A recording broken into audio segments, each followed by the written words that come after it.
Shalom, selamat malam Bapak, Ibu, Saudara-saudari yang Tuhan Yesus kasihi dan yang berada di rumah. Kita akan kembali melaksanakan ibadah keluarga pada malam ini dengan pelayan firman Pendeta Rocky Karinda. Kiranya kita selalu diingatkan dan hidup kita diperbarui melalui firman Tuhan yang akan kita dengarkan dalam ibadah malam ini. Mari kita bersaat teduh.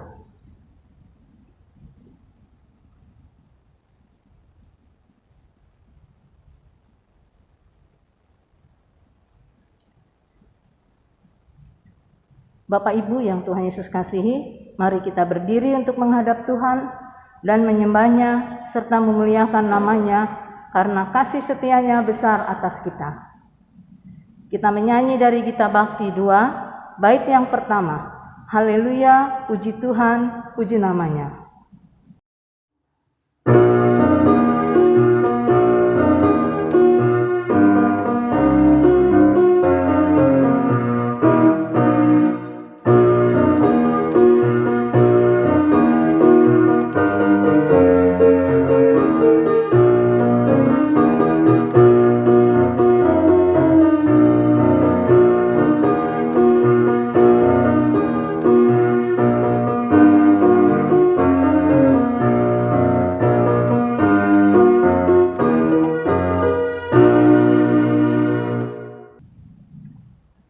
Mari kita satu dalam doa. Bapa di sorga, Bapa yang kami sembah di dalam Tuhan kami Yesus Kristus, kami bersyukur kepadamu Tuhan untuk penyertaan Tuhan di sepanjang hari ini dalam berbagai aktivitas dan kegiatan kami, pribadi lepas pribadi. Terlebih lagi Tuhan, pada malam ini Tuhan masih memberikan kesempatan bagi kami untuk beribadah kepada Tuhan dalam ibadah keluarga di rumah kami masing-masing. Kami mohon tuntunan Tuhan melalui Roh-Mu yang Maha Kudus, agar firman Tuhan yang akan kami dengar menjadi kekuatan bagi kami untuk kami menjalani hidup yang Tuhan percayakan kepada kami. Bapa di sorga, kami mau berdoa bagi pelayan firman, Bapak Pendeta Rocky Karinda, biarlah Roh Kudus menuntunnya, agar firman yang kami akan dengar menjadi berkat bagi kami. Terima kasih Tuhan, di dalam nama Tuhan kami Yesus Kristus, kami berdoa kepadamu Bapa di sorga. Amin.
Jemaat yang dikasihi Tuhan Yesus Kristus,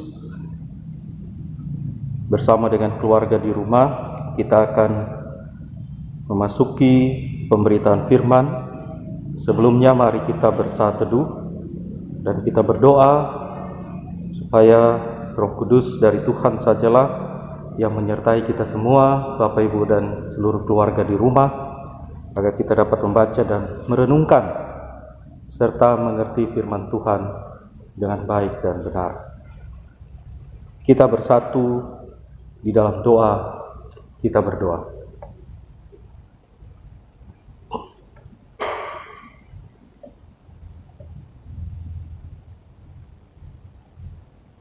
Bapa di sorga, bersama dengan keluarga kami di rumah masing-masing telah hadir bersiap untuk mendengarkan curahan firman-Mu.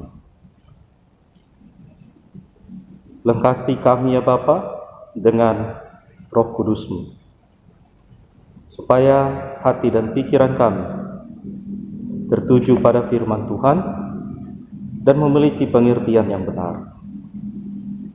Kami semua ya Bapa yang hadir, menyerahkan seluruh hidup kami dan konsentrasi kami untuk menghayati firman Tuhan. Kiranya ya Bapa, firman ini akan menjadi berkat, dan dimanapun kami berada, kami membawa berkat itu dalam kehidupan kami. Berfirmanlah bagi kami anak-anak-Mu, di dalam nama Tuhan Yesus Kristus kami berdoa pada Bapa di sorga. Amin. Jemaat yang dikasihi Tuhan, marilah kita berdiri untuk mendengarkan firman Tuhan yang akan dibacakan dari Alkitab, yang terambil dari kitab 1 Tesalonika pasalnya yang kedua ayat 13 sampai dengan 20. Kitab Tesalonika pasalnya yang kedua ayat 13 sampai dengan ayatnya yang ke-20. Masih dalam perikop sukacita atas jemaat. Kita akan baca secara bergantian. Saya membaca ayatnya yang ke-13. Bapak, Ibu, dan saudara-saudari membaca ayatnya yang ke-14 dan bergantian sampai dengan ayatnya yang ke-20. Ayat 13. Dan karena itulah kami tidak putus-putusnya mengucap syukur juga kepada Allah, sebab kamu telah menerima firman yang kami beritakan itu, bukan sebagai perkataan manusia, tetapi dengan memang sungguh-sungguh demikian, sebagai firman Allah yang bekerja juga di dalam kamu yang percaya.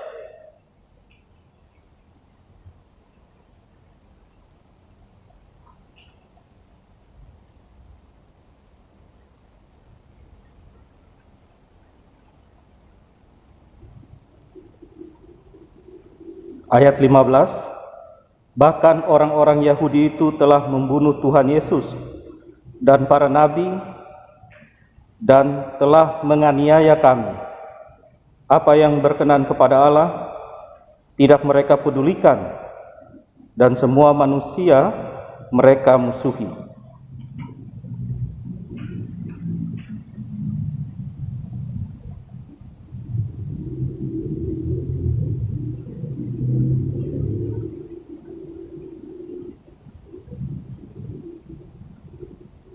Ayat 17. Tetapi kami saudara-saudara yang seketika terpisah dari kamu, jauh di mata tetapi tidak jauh di hati, sungguh-sungguh dengan rindu yang besar telah berusaha untuk datang menjenguk kamu.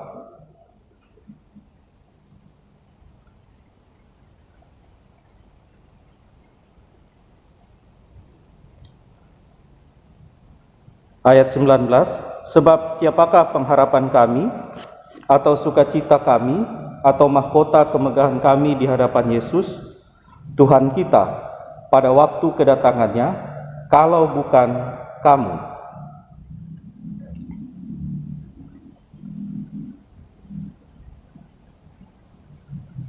Demikianlah pembacaan Alkitab. Hendaklah sabda Kristus diam dengan segala kekayaannya di antara kamu, dan ucaplah syukur kepada Allah. Hosiana.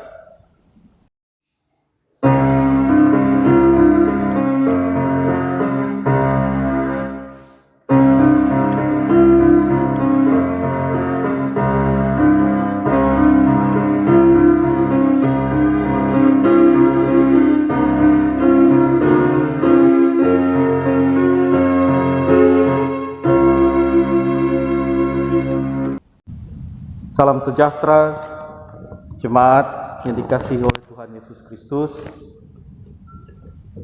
Di malam ini, di berbagai aktivitas yang sudah kita lalui, tetap selalu ada puji syukur dan kasih atas kasih setia Tuhan yang selalu menjaga dan merawat kita.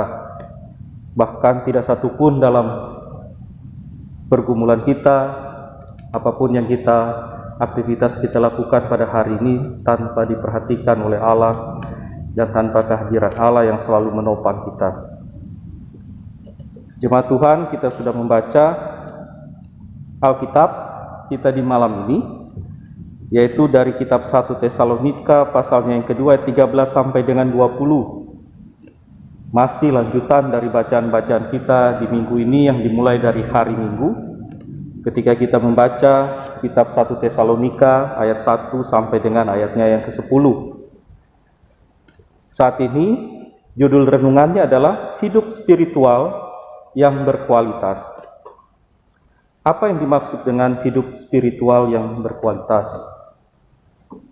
Spiritual tentu saja adalah kehidupan yang berkaitan dengan iman kita dan di mana kita menjiwai cara dan pola kehidupan kita sesuai dengan apa yang kita percayai. Jemaat Tuhan, bacaan kita adalah sebuah surat, dan sebuah surat tentu saja memiliki arti yang penting. Ia ditulis dengan tujuan tertentu, dengan maksud tertentu, dan orang yang membacanya mengerti apa yang dibaca dan paham kenapa surat itu ditujukan pada dirinya. Memang yang kita baca sekarang ini, kitab 1 Tesalonika telah menjadi bagian dari Alkitab, kitab suci orang Kristen. Tetapi pada awalnya ia diilhami melalui Paulus oleh Roh Kudus dalam bentuk surat. Dan surat ini tidak muncul begitu saja, tapi hadir dari pengalaman kehidupan yang sangat-sangat berarti, yang sangat penting bagi Paulus dan juga bagi jemaat Tesalonika. Kemungkinan besar surat ini ditulis oleh Paulus dari kota Athena yang jaraknya kurang lebih 500 km terhadap kota Tesalonika di wilayah Makedonia, dan Athena itu sendiri di wilayah Yunani. Jemaat Tuhan, jarak seperti itu menjadi jarak yang dilalui oleh Paulus untuk menghindari tekanan-tekanan yang terjadi di kota Tesalonika. Kita mungkin masih ingat beberapa waktu yang lalu kita membaca Paulus berada di Filipi, dan pada saat dia berada di Filipi, dia juga berada tekanan di sana. Kota itu membuat Paulus harus menyingkir karena dia dituduh telah mengganggu kehidupan masyarakat kota Filipi. Lalu dia menyingkir ke daerah Tesalonika yang kurang lebih berjarak 80 mil dari Filipi. Ternyata di Tesalonika pun Paulus harus berhadapan dengan orang-orang yang tidak menyukai kehadirannya karena dianggap membuat onar atau membuat kerusuhan, mengganggu iman dari orang-orang Yahudi yang ada di kota Tesalonika. Paulus yang sering beribadah atau mengajar di rumah ibadah Yahudi di sana ternyata tidak disukai oleh orang-orang Yahudi, dan beberapa pengikut yang sudah menjadi Kristen kemudian dituduh sebagai orang-orang yang menjadikan kota itu rusuh atau pembuat onar. Maka Paulus harus menyingkir lagi dan tiba di Athena. Jemaat Tuhan, tentu saja kehidupan Paulus kita lihat berpindah dari satu kota ke kota lain dengan cara yang kurang enak, mendapat tuduhan-tuduhan yang tidak baik, dibenci, tidak disukai, kemudian diusir. Apakah sebenarnya yang menjadi pengalaman hidup Paulus? Kalau kita melihat, dia tetap menulis surat kepada jemaat-jemaat tersebut. Ada beberapa orang yang telah menerima dan percaya kepada Kristus, tapi waktu itu sebagian besar tidak menyukai sosok Paulus yang memberikan ajaran yang berbeda, yaitu iman Kristen. Paulus tetap mengasihi, bahkan tidak membenci kota-kota yang telah mengusirnya. Bahkan surat-surat dia tulis untuk memberikan semangat dan kekuatan seperti yang kita baca dalam kitab 1 Tesalonika 2 ayat 13-20 ini. Bahkan memuji mereka, bersyukur, berterima kasih, dan selalu berencana untuk kembali lagi. Ketika saya membaca surat ini, saya berpikir sangat luar biasa Paulus. Tidak ada kebencian yang bisa menghilangkan cinta kasihnya. Tidak ada kerusuhan yang bisa membuat dia goyah, sehingga dia meninggalkan orang-orang yang ia kasihi atau meninggalkan tugas yang diberikan oleh Tuhan Yesus Kristus. Tidak ada tuduhan-tuduhan atau fitnah-fitnah yang bisa membuat dia membenci orang-orang yang mengusirnya atau orang-orang yang menuduhnya. Mengapa Paulus seperti itu? Mari kita mencoba mengingat. Sebelum Paulus dibenci, ia adalah orang yang pertama membenci orang Kristen. Kita masih ingat mulai dari kitab Kisah Para Rasul ketika Stefanus dirajam dengan batu. Dalam kitab itu ditulis bahwa Saulus ada di sana menyaksikan. Kebencian Saulus yang kemudian menjadi Paulus ini tidak berhenti hanya pada masa Stefanus, tapi dia terus mengejar dan ingin menyingkirkan orang yang percaya kepada Yesus sampai ke kota Damsyik atau Damaskus. Dia tidak sampai ke sana karena di tengah jalan ia berjumpa dengan Tuhan Yesus Kristus. Lalu kemudian terjadi perubahan yang tidak pernah dipikirkan. Alkitab menjadi saksi bahwa Paulus menjadi pengikut Kristus dan kemudian menjadi rasul yang diutus untuk mengajarkan tentang iman kepada Tuhan Yesus Kristus, Sang Mesias, Juru Selamat manusia. Menurut saya, pengalaman hidup inilah yang membuat Paulus mampu untuk melewati berbagai tantangan dan tuduhan. Ia tidak pernah melupakan kehidupannya yang dulu mengejar-ngejar orang Kristen. Tapi dia menjadikan itu sebagai satu pembelajaran iman, bahwa setiap orang dikasihi oleh Allah, termasuk dirinya, sehingga setiap orang memiliki kesempatan untuk diperbaiki, diperbaharui, bahkan menjadi seorang yang diutus Tuhan nantinya ketika menjadi percaya.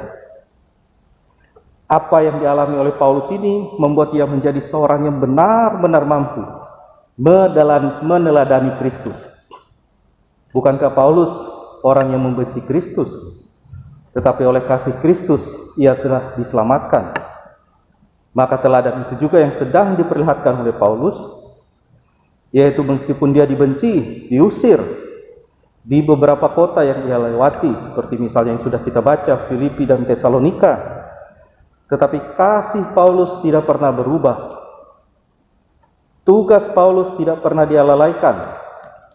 Surat-surat ini ditulis kepada kota-kota umat-umat Allah, jemaat yang ada di kota Tesalonika. Tujuannya cuma satu, yaitu supaya orang yang percaya kepada Kristus tetap dikuatkan, dan yang belum percaya akan menjadi percaya.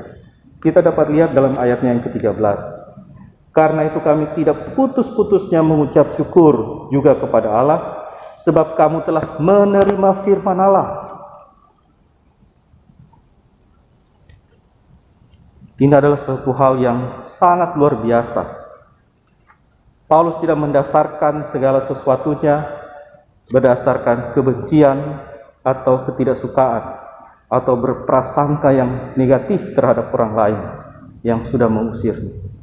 Tetapi dia tetap melandaskan, mendasarkan, menjadikan fondasi cinta kasih Allah untuk melaksanakan, tetap melanjutkan konsisten untuk melaksanakan tugasnya, yaitu dengan mengatakan bahwa tak pernah putus-putusnya mengucap syukur. Tentu saja yang ia syukuri adalah orang yang belajar menerima segala sesuatu apa adanya. Situasi atau kondisi kehidupan yang dihadapi oleh Paulus, ia terima sebagai bagian dari cara hidup yang harus dia lalui, tidak dengan sendirian, tetapi bersama dengan Kristus. Nah, ini yang menurut saya harus penting. Menerima kehidupan yang ia alami, konsisten dengan apa yang ia hadapi, tetapi dia tahu dia tidak sendirian. Dia ada bersama dengan Kristus. Makanya dia bilang, terus-menerus, tak putus-putusnya bersyukur kepada Allah, karena kamu telah menerima firman Tuhan. Jadi apa yang dia kerjakan dari Filipi ke Tesalonika, diusir, difitnah, dia tidak sendirian. Ada Allah yang menyertai.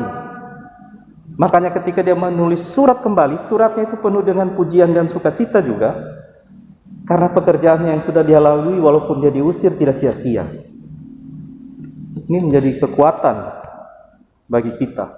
Saya jadi ingat kitab Kejadian.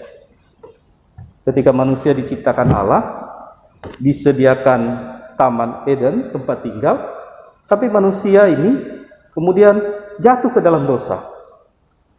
Apakah Allah kemudian dari situ pernah langsung menghilangkan manusia? Ternyata tidak. Apa yang terjadi? Allah buatkan pakaian, ya.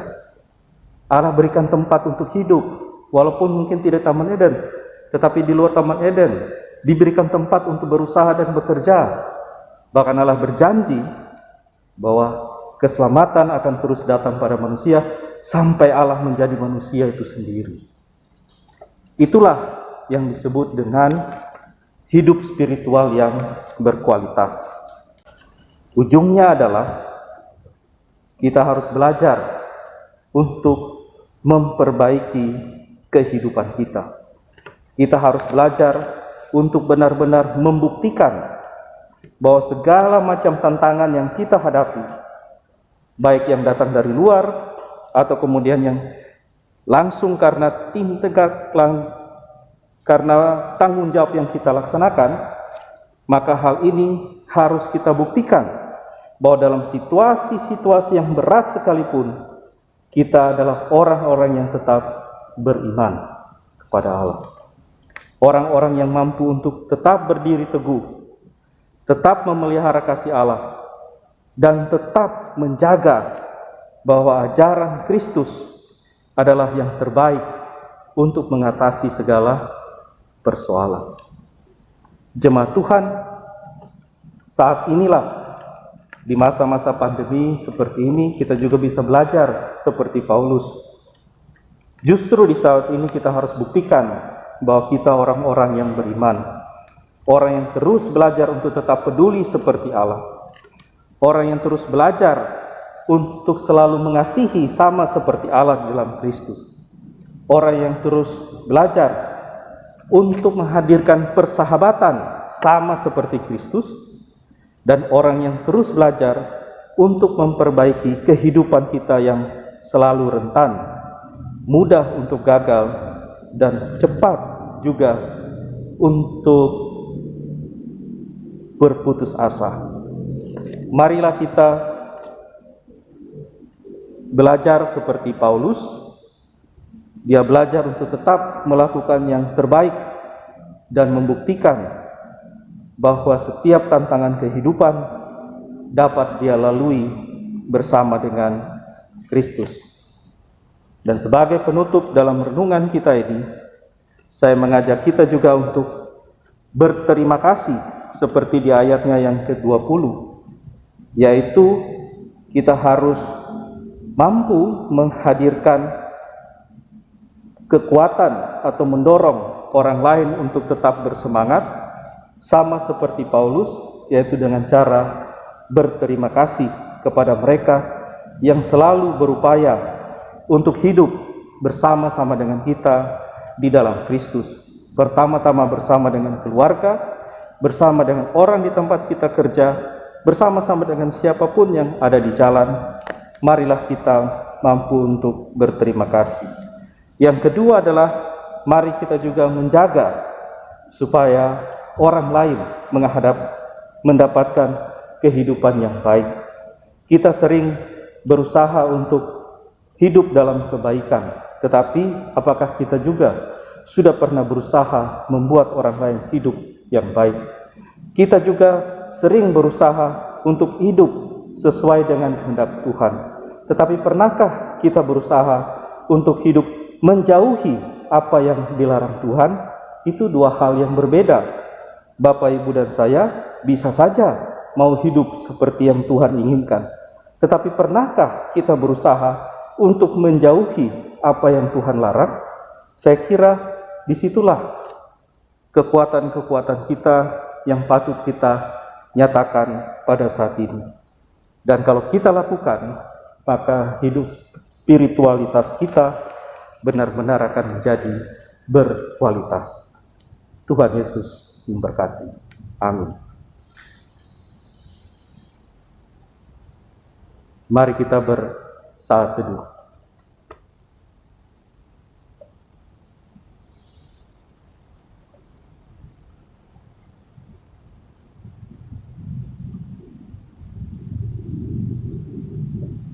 Saat teduh selesai,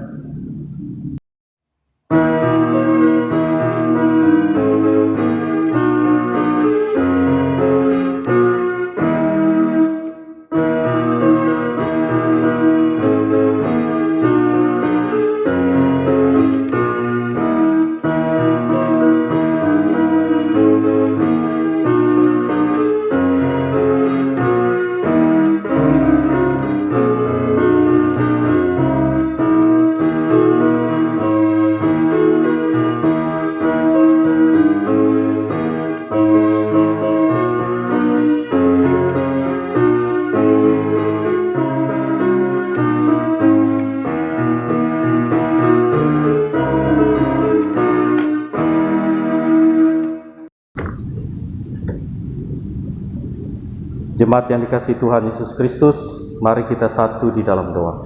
Kita berdoa. Allah Bapa yang bertata dalam kerajaan sorga, Bapa yang selalu menganugerahkan kepada kami kehidupan yang kekal dan juga menganugerahkan kesehatan dan kekuatan dan memberikan kecukupan dalam kehidupan kami sehari-hari. Terima kasih ya Bapa atas segala kasih karunia-Mu. Kami juga belajar dari firman Tuhan saat ini, bahwa apapun yang menimpa kami, begitu banyak tantangan, hambatan, rintangan yang berada di jalan kehidupan kami, seperti juga masa pandemi ini, tapi kasih Allah tidak pernah berkurang, dan kami dalam tuntunan-Mu selalu diteguhkan, dikuatkan, dan diselamatkan oleh Allah.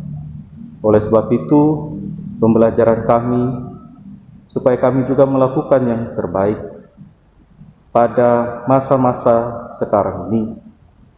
Meskipun harapan ke depan berisikan ketidakpastian, tetapi saat ini langkah kaki kami akan tetap dijaga dan dituntun oleh Tuhan untuk menuju masa depan yang telah Tuhan tentukan, yaitu damai sejahtera dan sukacita. Ya Bapa, terpujilah Engkau.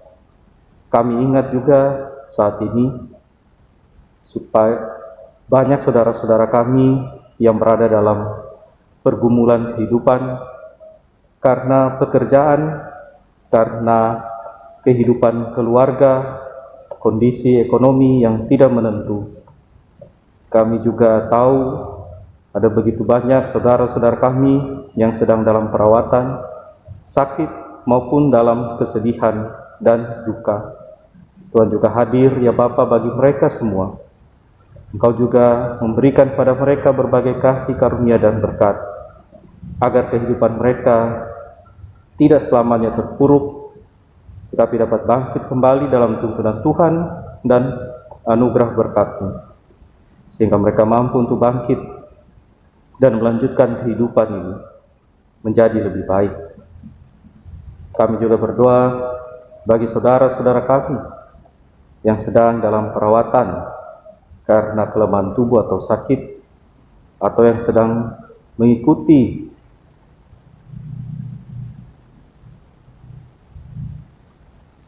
tuntutan untuk perawatan di rumah atau isolasi mandiri.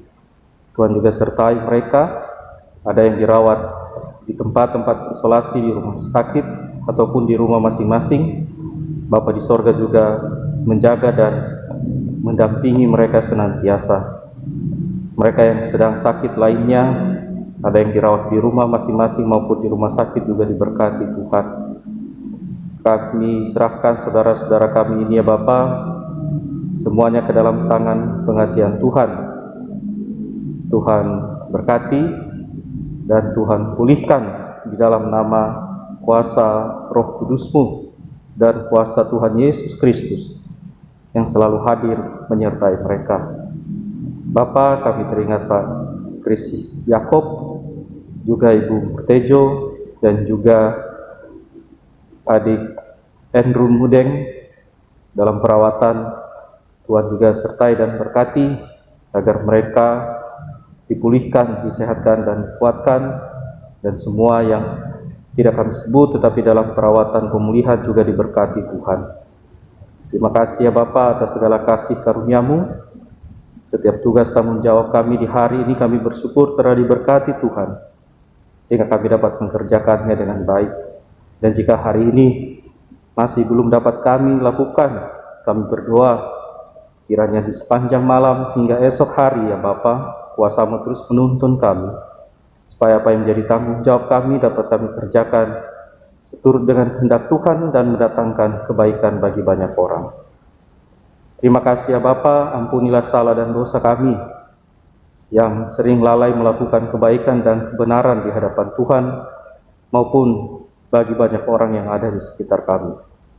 Tuntun kami ya Bapa dengan Roh Kudus-Mu, agar perbuatan-perbuatan kami selalu menunjukkan kebaikan dan kepedulian terhadap orang lain, meskipun ada begitu banyak tantangan yang harus kami hadapi dan menekan kami, tetapi sikap dan perilaku kami tetap menampilkan kasih dan teladan dari Yesus Kristus. Kami bersyukur atas kehidupan hari ini dan setiap kesempatan yang indah yang Tuhan anugerahkan untuk kami dapat mengalami berkat dan hidup bersama dengan keluarga dan sesama kami. Berkumpulnya kami di hari ini bersama dengan keluarga itu juga anugerah Tuhan yang besar. Karena itu kami serahkan ya Bapa hidup kami hanya ke dalam perlindungan dan kasih sayang Tuhan Yesus Kristus. Ya Bapa, kami serahkan hidup kami dan berdoa hanya di dalam nama Tuhan Yesus Kristus yang sudah mengajarkan kami berdoa bersama-sama. Bapa kami yang di sorga, dikuduskanlah nama-Mu, datanglah kerajaan-Mu, jadilah kehendak-Mu di bumi seperti di sorga. Berikanlah kami pada hari ini makanan kami yang secukupnya, dan ampunilah kami akan kesalahan kami, seperti kami juga mengampuni orang yang bersalah pada kami. Dan janganlah membawa kami ke dalam pencobaan, tetapi lepaskanlah kami daripada yang jahat. Karena Engkaulah yang mempunyai kerajaan dan kuasa dan kemuliaan sampai selama-lamanya. Amin.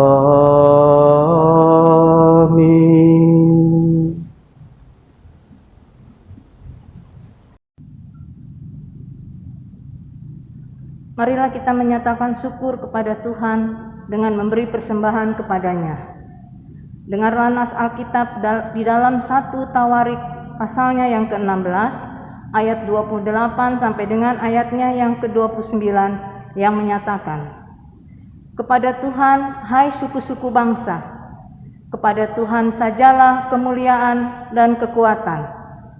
Berilah kepada Tuhan kemuliaan namanya. Bawalah persembahan dan masuklah menghadap Dia.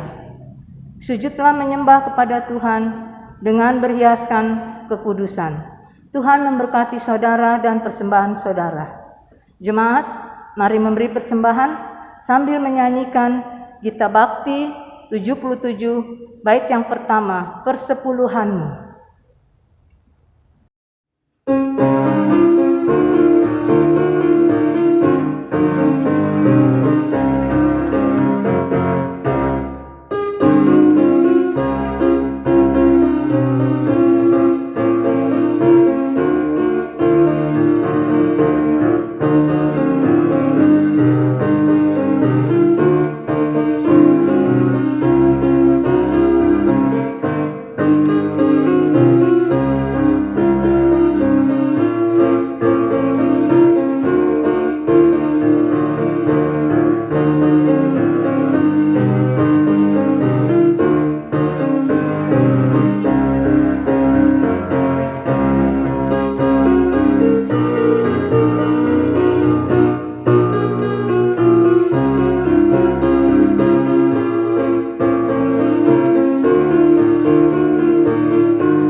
Mari kita berdoa untuk persembahan. Terima kasih Tuhan untuk persembahan yang telah terkumpul ini, yang juga berasal daripada-Mu. Berkati dan kuduskan agar kami dapat pakai untuk melayani Tuhan dan jemaat-Mu Tuhan di GPIB Marturia. Terima kasih Tuhan Yesus, di dalam nama Tuhan kami Yesus Kristus yang adalah sumber berkat bagi kami. Amin.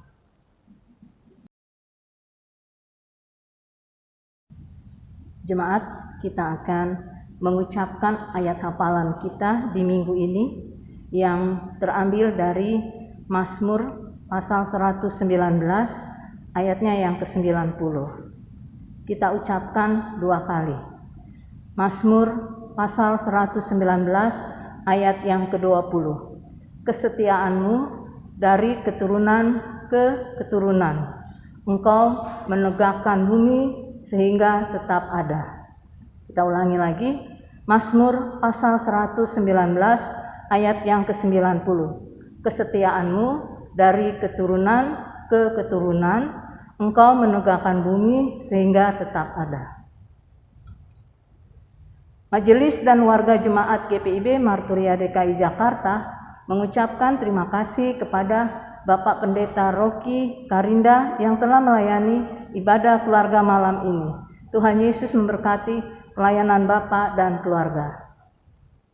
Ucapan terima kasih juga kepada pemusik dan multimedia atas pelayanannya. Tuhan Yesus memberkati. Terima kasih. Jemaat yang dikasihi oleh Tuhan Yesus Kristus, marilah kita berdiri. Tuhan akan mengutus kita untuk menjadi saksi Kristus dimanapun kita berada, melalui kata dan perbuatan kita yang memuliakan namanya. Kita menyanyi dari Kidung Jemaat 136 bait 1 dan 3, sebelum semua jadi.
Sekarang kita akan diutus kembali ke dalam kehidupan kita sehari-hari untuk melakukan firman Tuhan dan tugas tanggung jawab kita. Tetapi sebelumnya, marilah kita menerima berkat Tuhan. Karena itu, arahkanlah hati dan pikiranmu kepada Tuhan Allah saja, serta terimalah berkat darinya.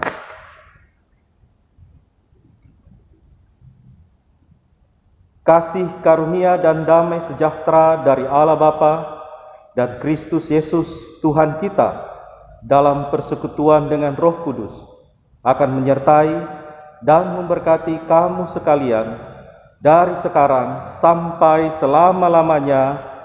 Amin.